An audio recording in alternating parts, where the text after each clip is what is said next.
Welcome back. In today's Excel VBA videos, we are going to continue our discussion on cell referencing in Microsoft Excel.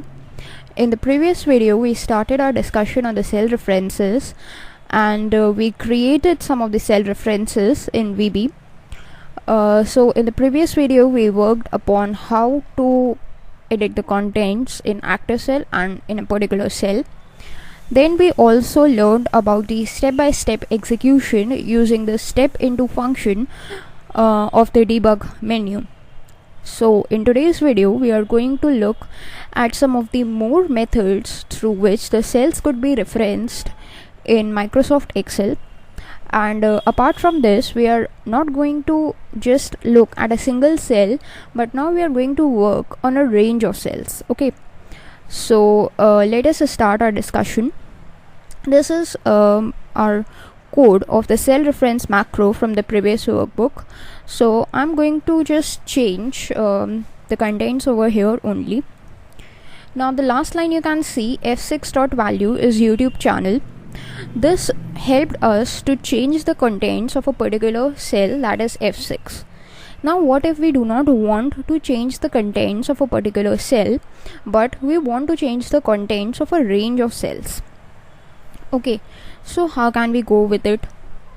So a simple method like the one we used here is of square brackets could be used. Like if we just put a square bracket and then we specify the range of the cells. Okay, so the range of the cells must be specified by using two parameters. First is the starting position and the last or the second argument is the ending position. Like suppose I want A4 till E4. This all 5 cells to be containing some particular kind of text. So my range is A4 to E4. Okay, so let us just type the starting address of the cell, then put a colon and then put the ending address of the cell, that is E4, close the square bracket, put a dot and write the word value equals. Here you can specify whatever content you want to write. Suppose what I want to write is say test.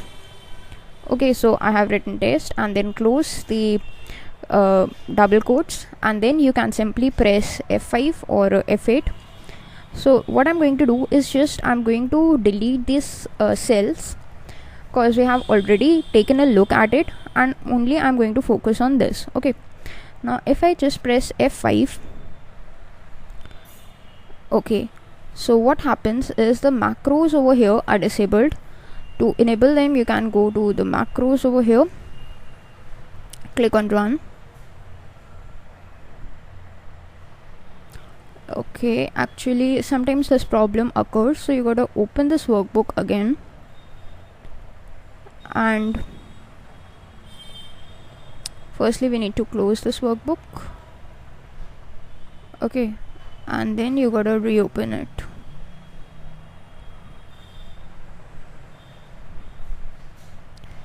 And here there is an option where you gotta click on enable macros. Okay, now what happens is all our changes have been lost, so let us just change it once again. A4 colon E4 dot value equals test, and then you can run it. So you can see that in these 5 cells test has been written as we required. Okay, now similarly if we just want to move in a row wise fashion, then also we can use the same thing. Suppose we want from A4 till A16 test 2 to be written. So what you got to do is provide starting point, that is A4, provide with the ending point, that is A16, close the square bracket, put a dot, value equals test 2 and close the double quotes, and then when you click on run, all these have been simply added with the value test 2. So that is how you can work with a range of cells both in a column wise fashion and in a row wise fashion. Now another method is through the range method or the range function. You got to type range, open the parenthesis. Here simply like this you can provide a range of cells or a single cell. First I'm going to show you for a single cell. Suppose let us just clear all these contents first. Okay, that was an error. Just clear all these contents. Okay, now what happens is we just go to this range and provide the cell address, like E5 is a cell address. Close the double quotes, close the parenthesis, put a dot, and then we want to type value, so put a tab key, equals whatever value you want to provide. Like here I'm providing sample, so that's for a single cell. Okay, if you just click on run, in the cell number F6 we have got YouTube channel.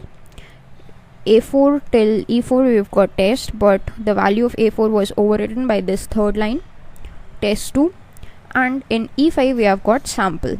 Okay, now let us just delete this code for a while. And over here, suppose in the range function we want to provide a range of cells. Say we want to provide from H1 till H15. So write H1, put a colon, H15, that is starting, colon, ending, put a double quotes, close the parenthesis, put a dot, value, equals the text that you want to write.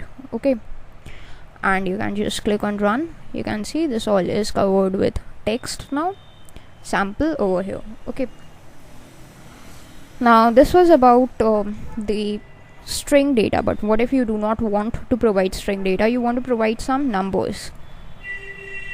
So let us check. This time I'm moving in a column wise fashion from D17 till J17 is my target. So D17 colon J17, put a double quotes, parenthesis dot value, equals a simple text 2, like this, and you can click on run. So you can move in a column wise fashion as well. Instead of the textual value you got to provide a numerical value. You can work with that as well. So that's a numerical value. Now you do not need to provide the double quotes in case of the numerical value. So that was another method.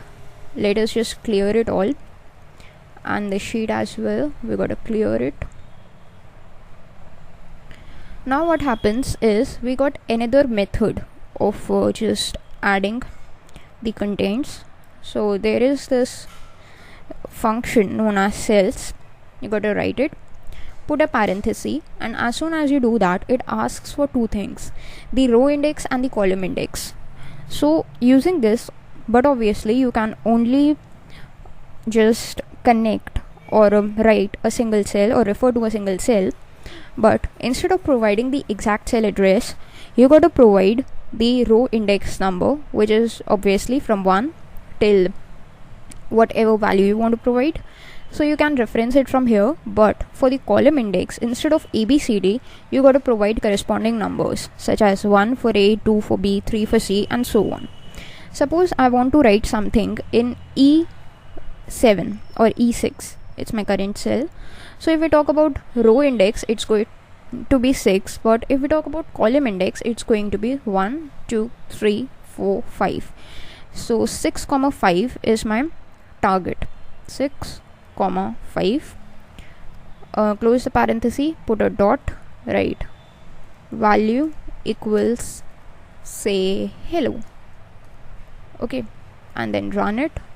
So in the cell number 6, 5, that is referenced as E6, we have written hello. Similarly, if there is something else like cells, put a parenthesis. Suppose we are referring to E10, or sorry, C10. So this time it's going to be 10, 3 for C. Okay. Put a parenthesis, dot value. Now I'm going to provide it with a numerical value, say 800.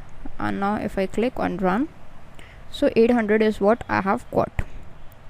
Similarly, let me show you one another example.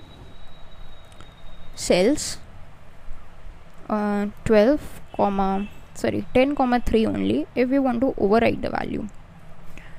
Suppose I do not want 800 to be visible, but I want 850 to be visible. Okay, now we would be using the step into function. For that, go to the view tab. There's this toolbars, click on this debug, and here you can see the debug menu is present. Now this is our debug menu, and you can find this is the step into function with all these functions given. So you can click on step into like this. As we execute this line, its contents change to 850. So that is all for today's video. Thanks for watching.